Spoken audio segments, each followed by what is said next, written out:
Okay. Well, let's see. If I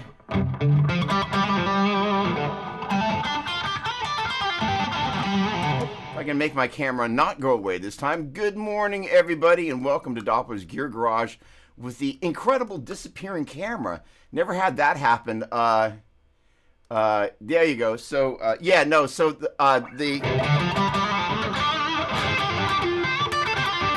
it was probably distorting like a mug when I muted the mic there. Before I muted the mic, didn't mean to have that up, but good morning. Thank you, my friend Chris, for letting me know. Paul, good morning. The camera went dark. Yeah, that's a first. Camera's back on. All right. Well, first of all, great to see you.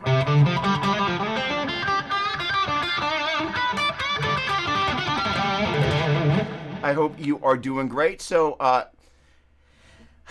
where do we start here? Okay, so I've got one on Facebook and one on YouTube that's checked in on the comments. So let's just get right straight to some of the taking care of business part of this, which is, gosh darn it, let's raise them up real quick. Let me know where it is you're tuning in from and what it is that you are drinking. I am drinking some Optavia Shake and some Pete's Espresso. Something tells me one of my friends from the South is drinking some sweet tea. I don't know. Just could be. Paul, what are you drinking this morning? All right. Well, first of all, we did this Theory Geek Thursday post on 5-4 time. I'm going to wait till the room is a little thicker before we get into that. But I also wanted to, kind of talk about, there's always a certain amount over the course of the week that I'm doing just kind of a bunch of things. And in a certain extent, I'm always in this state of musical discovery. And so I'm always hunting and pecking, looking for something that I haven't yet figured out. And this was a really important week for me. I'm in the midst of, as a bunch of you know, working on a vocal album and an instrumental album at the same time. And there we go. Come on, Black Tea Red. I should know that by now. Come on. How insensitive am I that I haven't memorized your drink of choice as well? Hey, hang on a second. I see Mike Rand. How you doing, my man? And what are you drinking this morning? Raising them up to you as well? So, okay. Well, first of all, what did I learn this week? As I'm in the midst of, and by the way, your spouse counterparts may not appreciate where we're going to go here, but it's just the truth. So I've been in the midst of preparing these songs. We're going to be going to Alabama, literally with a guitar on my knee, in about a week. Next Sunday, I get on an airplane, and we go there, and then the vocal band, myself, Caleb Johnson, the man of the incredible voice, my buddy Peter Keys, who moonlights in a band called Lynyrd Skynyrd, and Zorro the drummer, and Angeline Saris, the bass player. We are going to be kind of shooting 4 videos in 2 days. There we go. Hey, come on. There you go. Good morning. Good morning. Good morning. And awesome. Tony, good morning. Okay, so I used to know who this is. Now I don't remember. So do me a favor. First name there. Okay. Raising him up. Okie dokie. So what did I learn this week that your significant others may not appreciate? I've been in the midst of working with all these songs, and one of the things that will happen with you, there we go, Chris. Hey, good morning, my man. So,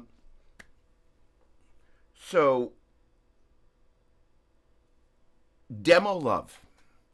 For those of you that are actively recording, and I encourage those of you that aren't, please do this. I've got this one particular student that I met at John Petrucci's Guitar Universe. He's 13 years old, and you just kind of go, how did this happen?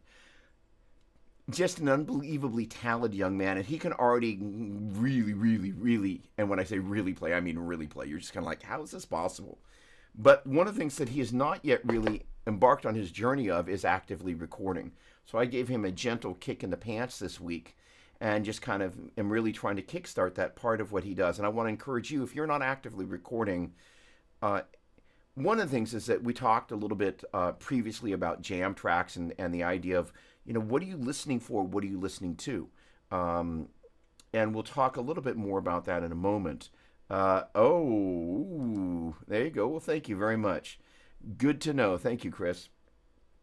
Um, so the idea is demo love is this process where you've recorded things and you love where everything sits, and all of a sudden something changes. And I will tell any of you, first of all, let me know down in the comments how many of you are actively recording anything.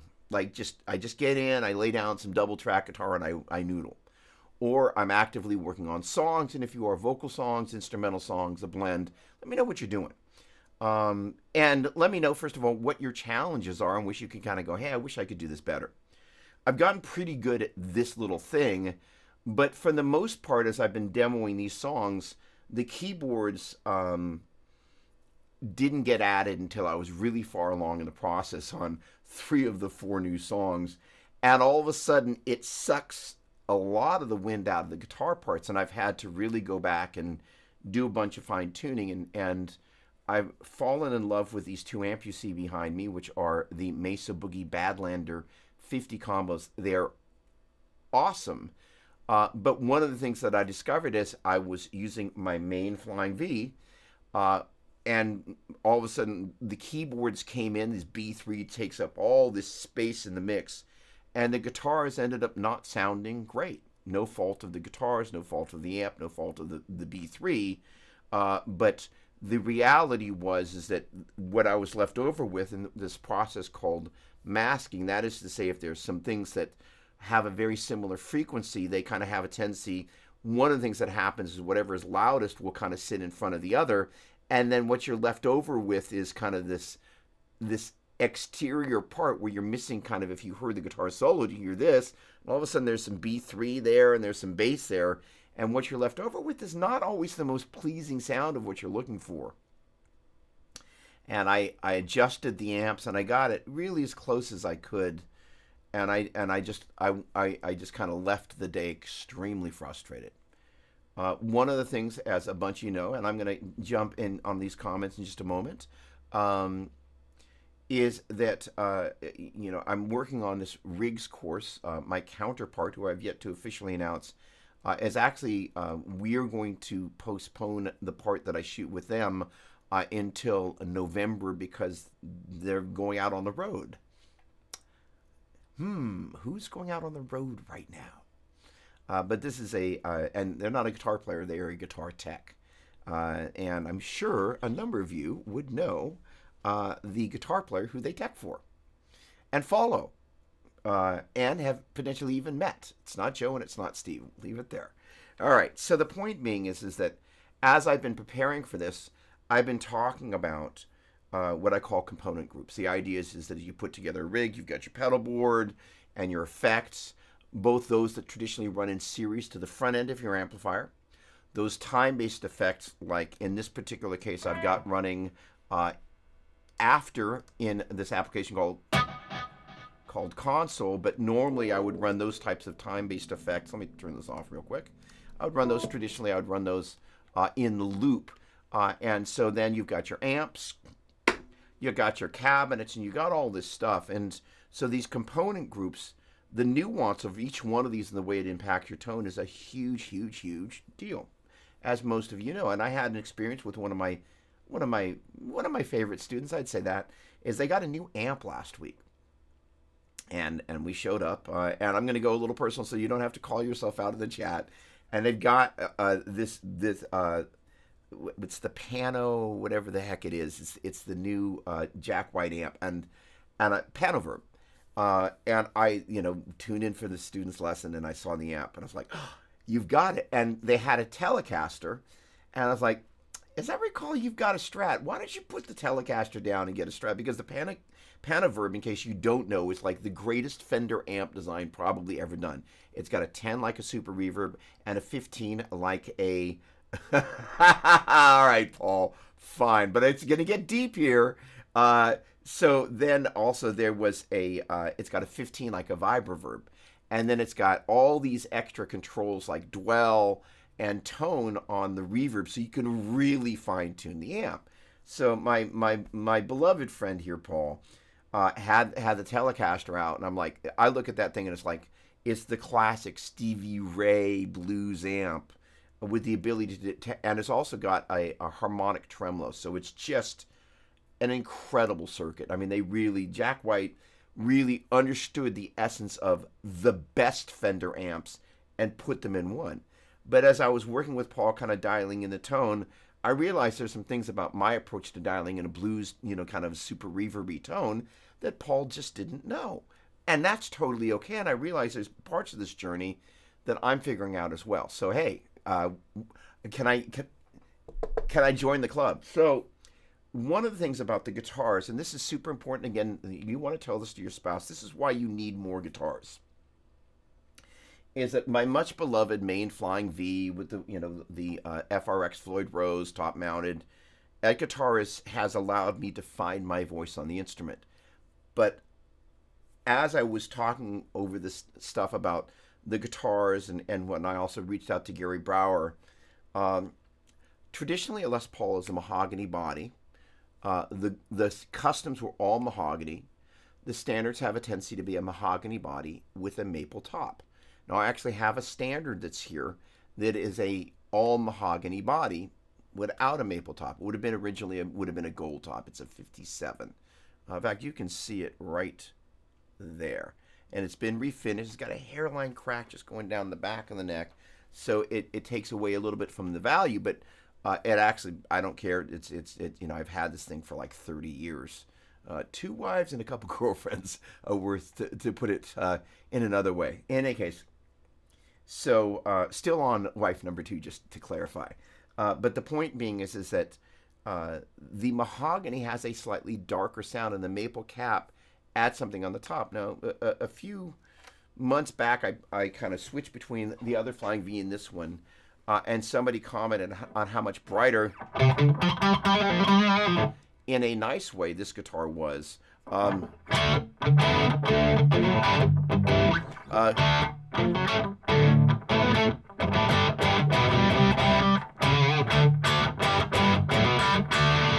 and it's actually got a slightly smaller sound than the main V.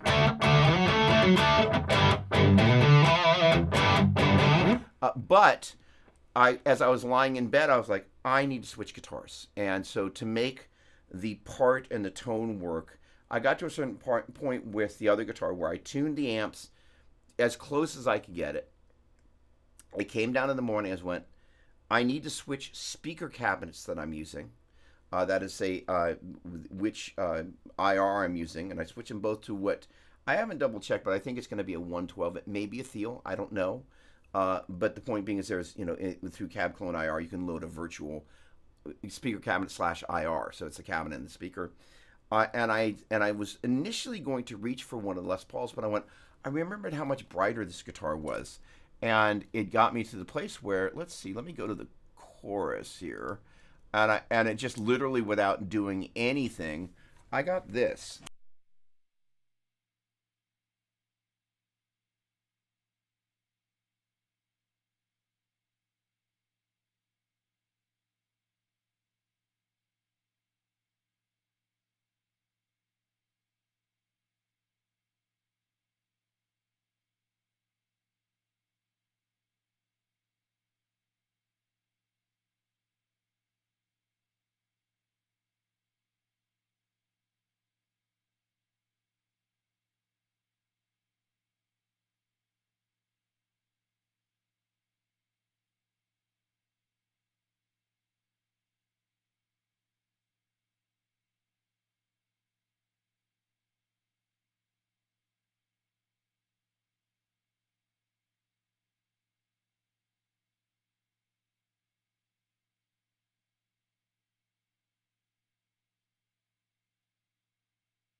Unbelievable. So I did that to mute the track, and I muted myself. Hang on a second. Or mute my mic when I was playing this. Yeah, I know it was off.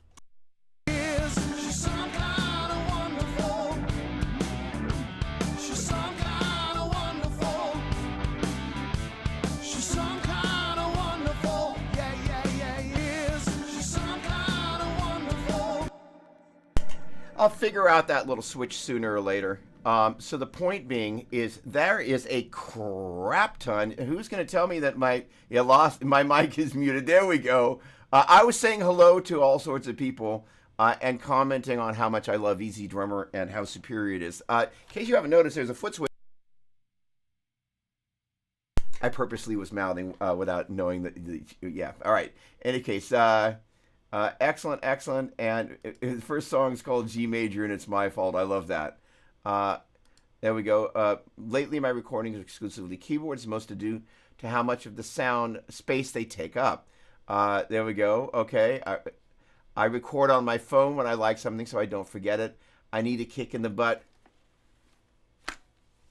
And, here's the thing is that, taking an idea and throwing it down on the phone is a really, really fabulous thing. There's the application that I'm using to stream is called Ecamm Live. And one of the great things about it is I can also use it to record video. So what I will do when I start to reach for the phone, I go, wait. I can just put it in Ecamm Live. So I've got collections of little things that I come up with. Like at the end of that song, let's see if I can do this without totally making an idiot of myself. I'm going to mute this and hopefully remember to... Hang on. So there's this little... Oh, even better. I can pull up the track. Hang on. That's going to make life easier. So that should be this guy. What? Right here? There we go. And for some reason, my delay is on crack this morning. It does this every so often. Let me find this. In imperfect science, this Pro Tools thing is from time to time. So let me reload my preset. There we go.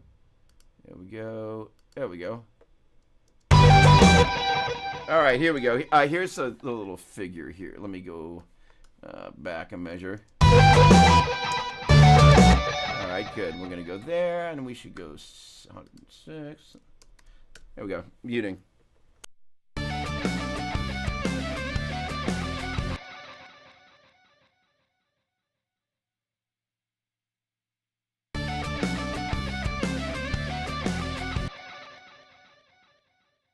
What the heck?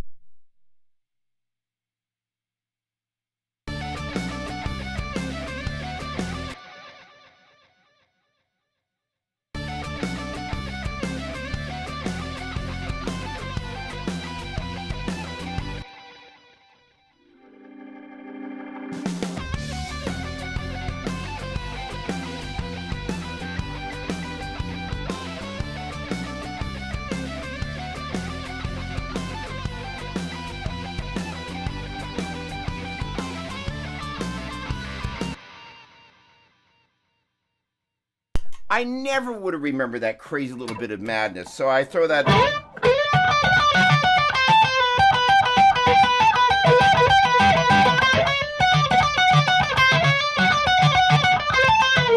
That line is crazy as all get out, and had I not kind of thrown that into Ecamm Live, it would have been gone, right? But so those ideas that you just either want to document on your phone and put in there. So Paul, at least you're doing the right thing there. All right, good. All right. Good, I'm unmuted. Thank you. Mike Mitchell, good morning. Believe it or not, we lost your audio. There we go. Thanks, Steve. She's back. Thank you, Tony. Good morning, my dear brother. There we go. Easy Drummer 3 and Easy Keys 2. You can't go wrong. So the deal is, once you've got all this keyboard stuff going on, there is just very little space for the guitar to fit in. Let me go back to the pre-chorus here, where all of a sudden this kicks in. Now I don't have to run around, I don't have to stay out all night, 'cause I got me a sweet loving woman, and she knows just how to treat. There's a ton of stuff going on there. So one of the other things I wanted to make sure that I shared with people was, as you're kind of sitting there grooving on your parts, one of the things that you want to do is just do this. Let's see how I do. Let me loop just the pre-chorus there, aka the B section.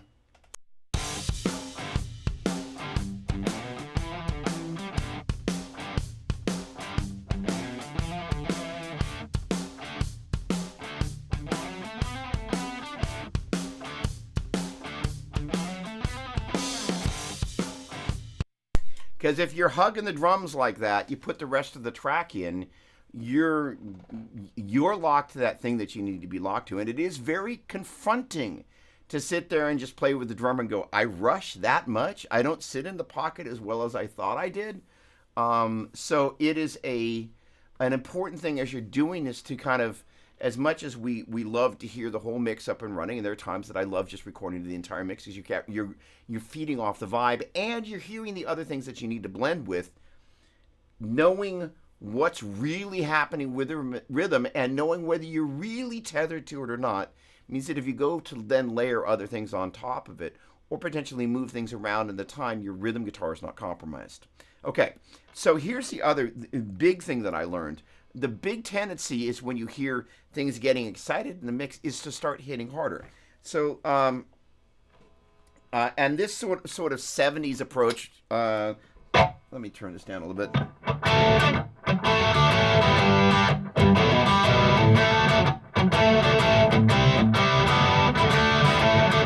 If I hit it too hard, the notes get choked versus...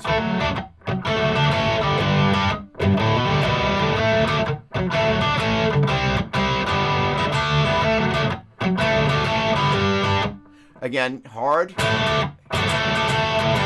You lose all the...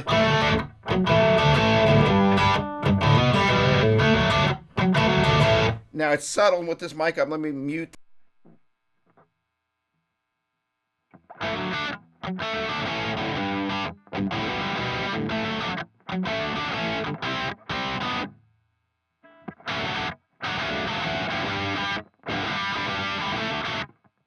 It compresses, you lose all the balance of the track, and the difference is that the band is in, you can hear the softer part, and the other thing is because we're going for this kind of 70s vibe, people were chilled. They didn't hit things as hard. They were not quite as pissed off in the 70s.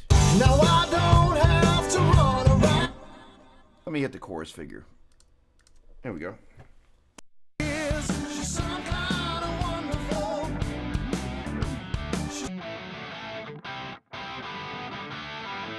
She's some kind of wonderful. Yeah, yeah, yeah, yes. She's some kind of wonderful. She's some kind of... So I can tell you, these are things that, a bunch of you know. These are things in theory I know, but they just kind of hit me right smack in the face and went, switch guitars. Brighter guitar is going to be the right guitar for the part. It's not as wide, but that little bit of something on the top. So I'm going to be using this for a bunch of the rhythm guitars on these things moving forward, especially when the B3 is in there, because I really want to make sure that B3, we're creating the space for where it sits. The other part, again, just hitting that little bit softer, I was like, oh, I'm hitting too hard. And as soon as I backed off, you could actually hear the parts, and it goes against every human intuition. Like, I want to hear it better, I hit harder, and I get excited and I hit harder. But again, by backing off a little bit, all of a sudden the character of the string started to come through. Could not believe how big a difference that made. So that was huge for me. All right. First of all, any questions, comments, or feedback?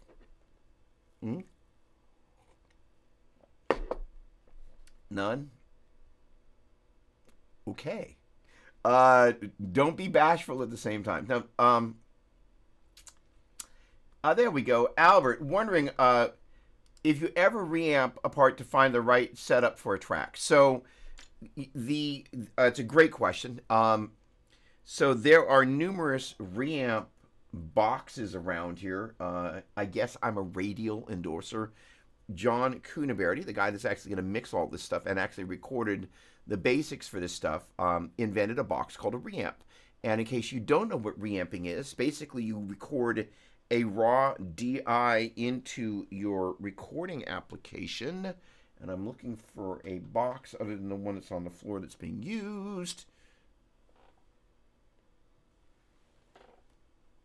No.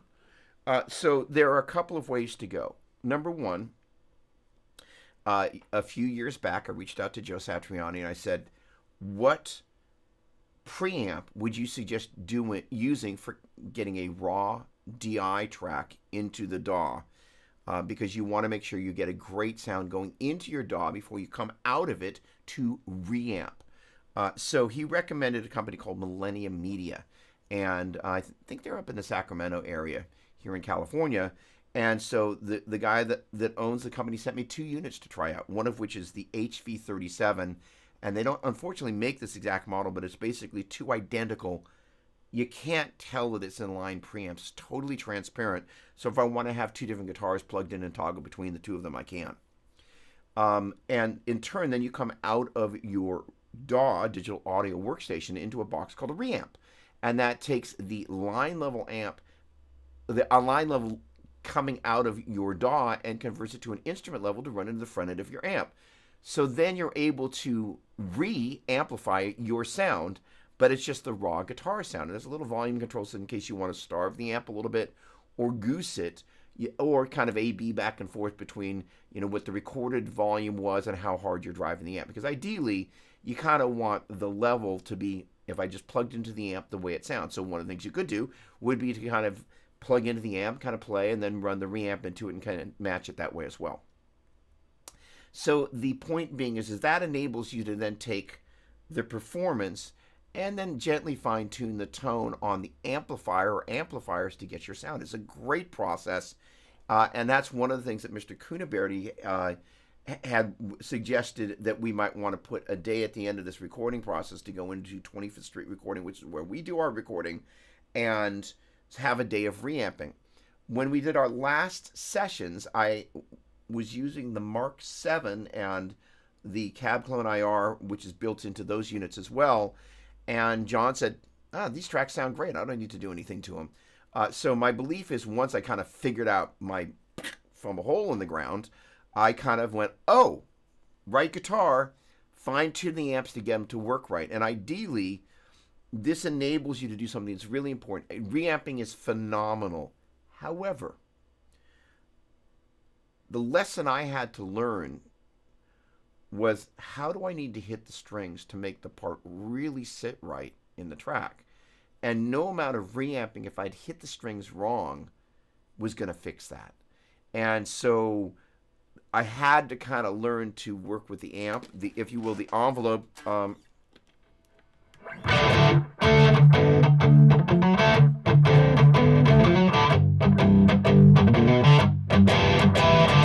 Soft.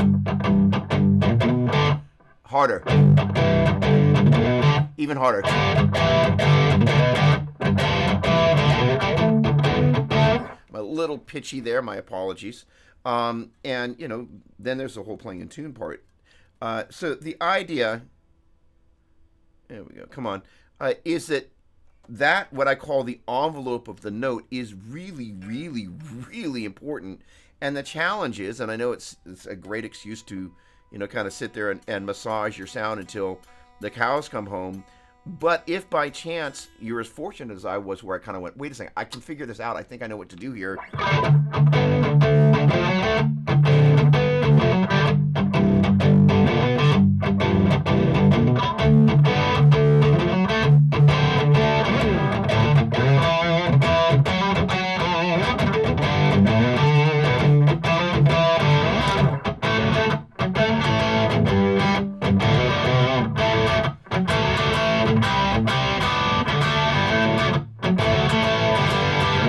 And that is not the world's biggest, meatiest guitar sound, but as it sits in the track with all that stuff, it just lives in its own little place. And Peter Keys from Skinner he literally is the guy that plays Freebird every night. And when I sent these tracks over, he's like, that guitar sounds great. So I was like, yes.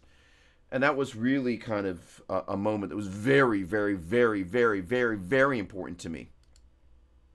That's a great question. Am I going to be using the Badlanders? So they do not have them backlined at SIR. My friends at Boogie have set me up with a pair of amplifiers, or one amplifier and a pair of cabinets, and I'm going to be using one of the heads. Or it's a pair. They're current Boogie heads and a pair of cabinets, and I don't remember for the videos. So unfortunately, I'm not going to be able to take the Badlander, but all the audio is going to be pre-done. So all that to say, finding the right amp super, super important. And I've really kind of been on this journey with these amps. And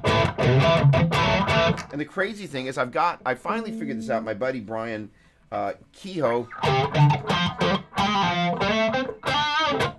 and I have been trying to figure out what the deal is with this wall, because if you listen as I engage it, you're going to hear something crazy with the stereo field. Just listen to what happens.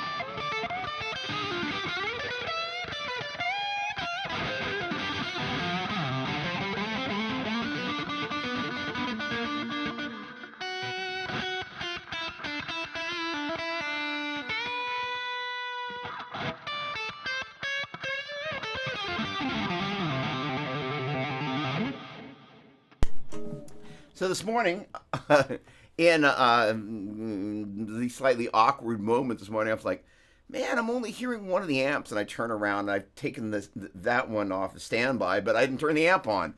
And there I discovered the second amp doesn't get the wah-wah. So you get this kind of...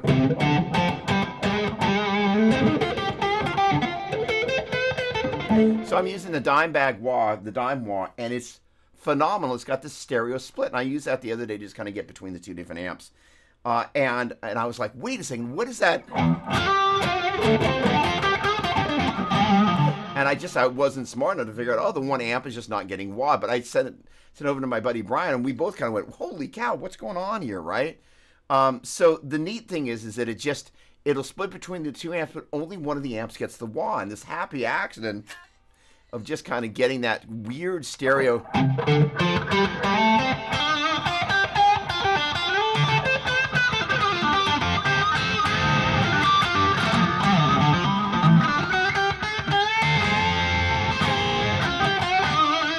Because normally I wouldn't ever think of going, hey, let me dial in two amps at the same time and only use wah on one of them. It's like, why on earth would you do that? And I was like, oh, that was a happy accident.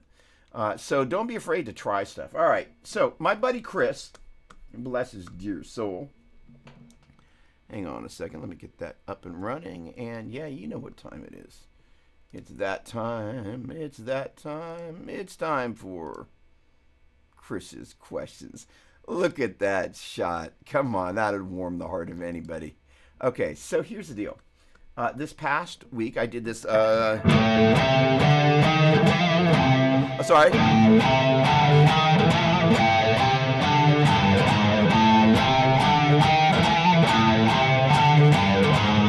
So I basically. There we go. It's in 5/4. 1, 2, 3, 4, 5. 1, 2, 3, 4, 5. And the neat thing about it is that I was working with this one 13-year-old student. And it's kind of an interesting thing that had happened is we were just kind of kickstarting a bunch of things. And I was like, well, are you doing anything in odd meters? And they're like, not really. I was like, haha. So I basically gave them I think 3 odd meters to start with. And I wanted them to do something in a different odd meter every day of the week. And so I just kind of arbitrarily picked 5. And I just kind of went, I don't know. And that's just kind of what came out. And in so doing, I realized something that I think, gosh, the controls on a regular flying V are just annoying. Just in case you don't know, strangest place ever, master tone, neck volume, bridge volume. Had it been me, bridge volume, neck volume would have been the way I would, and master tone. But for some reason, yeah, I get it, but no. And that's why once we kind of started working on my V, I kind of looked at these one day and I went, there's a 4th hole there. If we put kind of a traditional flying V jack there and move the output jack, and then take this and put the pickup selector somewhere down in this region and add a fourth control, you get 2 volumes and 2 tones. How civilized. And I'm sure the original person that did this, they're probably angry at me, and whether they're alive or rolling over in their grave with a finger pointed downward in my direction. It's just every time I'm fiddling with this thing. But in any case, I'll figure it out eventually, or I'll put 4 knobs in there, and then I won't have to. The point being, this odd meter thing. It's a really cool way to kind of find a different shape to your music. So Chris's question to start off with, could you explain time signatures? Example, in 3/4, you're supposed to play 3 beats in place of 4. Or do you skip a note an equally spaced out of the 3 notes? So it's a great question. So basically, if I went just 1, 1, 2, 3, 1, 2, 3, 1, 2, 3, 1, 2, 3, 1, 2, 3, 4, 1, 2, 3, 4. I'm a little loud. Let me turn down here. 1, 1, 2, 3, 1, 2, 3, 1, 2, 3 versus 4, 1, 2, 3, 4, 1, 2, 3, 4, and then 5, 1, 2, 3, 4, 5, 1, 2, 3, 4, 5. Matter of fact, grab your guitar, ladies and gentlemen. 1, 2, 3, 1, 2, 3 is how we're going to do that. So that's going to be A, C, and D, A, C, and G. So that's going to be 1, 2, and when I was playing with Atma Anur, great drummer, quite often what we would do is, regardless of what the meters, we would count off in 4. So 1, 2, 3, 4, 1, 2, 3, 1, 2, 3, 1, 2, 3, 1, 2, 3, 1. So basically that's A, C, D, A, C, G, A, C, D, A, C, G, 1, 2, 3, 1, 2, 3. Now, this is an interesting thing because Billy from Dreamcatcher Events plays in Zappa, and quite often drummers and percussionists, and he also plays xylophone and kind of malleted instruments. They'll quite often just go, no, it's either 1s or 2s. 1, 2, 1, 2, 1, 1, 2, 1, or 1, 1, 2. So they'll break it down into 1s and 2s. My buddy Kyle, a drummer, heard this as 3s and 2s. 1, 2, 3, 1, 2, 3, 1, 2, 1, 2, 3, 1, 2. I hear it as 1, 2, 3, 4, 5, 1, 2, 3, 4, 5. That's not to say that they're not all in 5/4, but how you're hearing that 1, 2, 1, 1, 2, 1, 2, 1, 2, 1, 1, 2, 1, 2, 1, 1, 2. That is a 1, 2, 1, 1, 2. 2s and 1s versus 1, 2, 3, 1, 2. That's a 3 and a 2. I'm hearing it as a 5-beat phrase. So I hear it as just 5 form, not breaking it up in anything. 1, 2, 3, 4, 5. 1, 2, 3, 4, 5. 1, 2, 3, 4, 5. 1, 2, 3, 4, 5. So let's go back to 3/4. A, C, D, A, C, G. 1, 2, 3, 4. A, C, D, A, C, G. A, C, D, A, C, G. Now what we're going to do is we're going to go A, C, D, E, A, C, D, G. 1, 2, 3, 4. A, C, D, E, A, C, D, G. A, C, D, G. Sorry, I can't talk and do my grace note. A, C, D, E, A, C, D, G. A, C, D, E, A, C, D, G. Now I'm adding this little grace note here, which is actually 1, 2, 3, 2, 2, 3, 3, 2, 3, 4, 2, 3. So I want us to just kind of go 1, 2, 3, 2, 2, 3, 3, 2, 3, 4, 2, 3, just with your pick. 1, 2, 3, 2, 2, and call out 1, 2, 3, 2, 2, 3. I'm going to count us in 1, 2, 3, 4. 1, 2, 3, 2, 2, 3, 3, 2, 3, 4, 2, 3. Now what we're going to do is we're going to go 1, 2, 3, 2, 2, 3, 3, 2, 3, 4, 2, 3. Here we go. 1, 2, 3, 4. 1, 2, 3, 2, 2, 3, 3, 2, 3, 4, 2, 3. Now what we're going to do is go 1, 3, 2, 3, 3, 3, 4, 3. 1, 2, 3, 4. 1, 3, 2, 3, 3, 3, 4, 3. And that grace note, 1, 2, 3, 2, 2, 3, 3, 2, 3, 4, 2, 3. I'm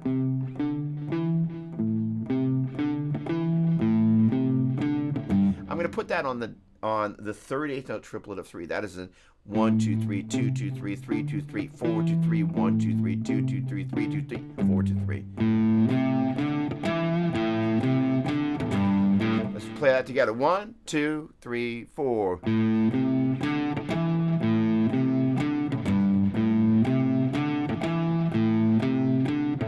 All right, now we're going to take into 5/4. We're going to leave the grace note out for a minute. 1, 2, 3, 4, 5. 1, 2, 3, 4, 5. So we're walking up A, C, D, E flat, E.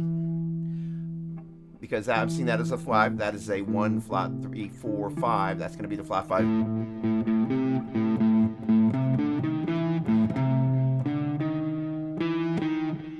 Aqualung. So 1 flat 3 4 flat 5 5, and that's going to be A C D E flat E, and then A C D G G sharp. Now what's happening there is if I played the key of A major, A B C sharp D E F sharp G sharp A, G sharp is the 7 and G is the flat 7. So what's weird about this, because we have a flat 5 and a natural 7, the flat 5 is going to be an E flat and the natural 7 is a G sharp.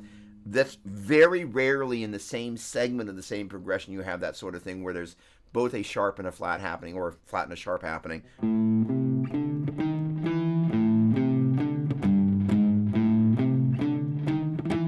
So let's keep our grace note in the same place. So let's play it without the grace note to start off with. That's going to be A, C, D, E flat, E, A, C, D, G, G sharp. Here we go. 3, 4. Now what we're going to do is we're going to keep that grace note on the third eighth note triplet, as in 1, 2, 3, 2, 2, 3, 3, 2, 3, 4, 2, 3, 5, 2, 3, 1, 2, 3, 2, 2, 3, 3, 2, 3, 4, 2, 3, 5, 2, 3, 2, 3, 4.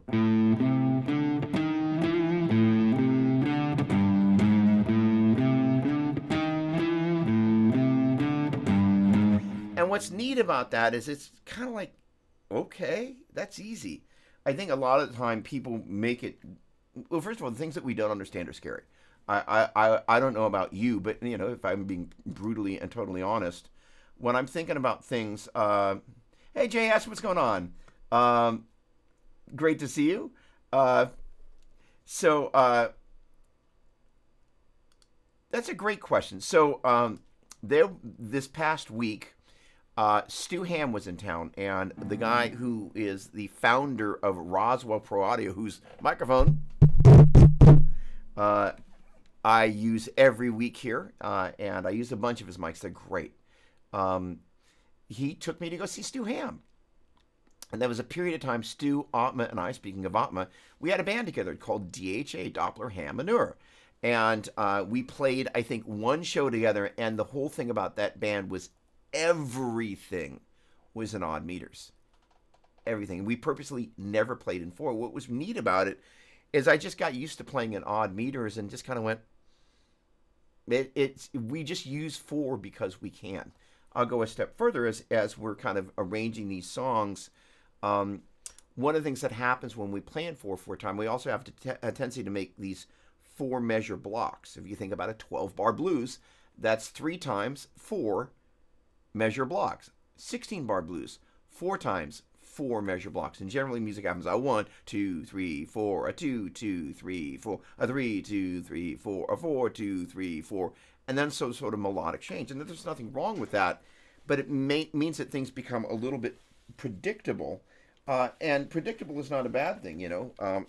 As I think I've mentioned before at one of the camps, Joe kind of said this thing about playing the blues is that to be a member of the quote-unquote cool blues club, you have to play a certain number of the stock blues riffs, but yet you've got to play them with your own flair, or else, you know, you don't get into the club if you don't play the stock blues riffs, but you got to play them with your own flair, or else you become a clone clown, right? You know, so it's this funny nuance of kind of like, you want to belong, but you also want to figure out how you're going to add your own flair to things. So the neat thing about odd meters, it's a great question, is that they just give you a different, hey, Brad, what's going on? Great to see you, my friend. They give you a different perspective. And so with this particular 13-year-old boy wonder, because this kid's obscene, you just kind of watch him play, and his mental faculty of music is so high. I'm just like,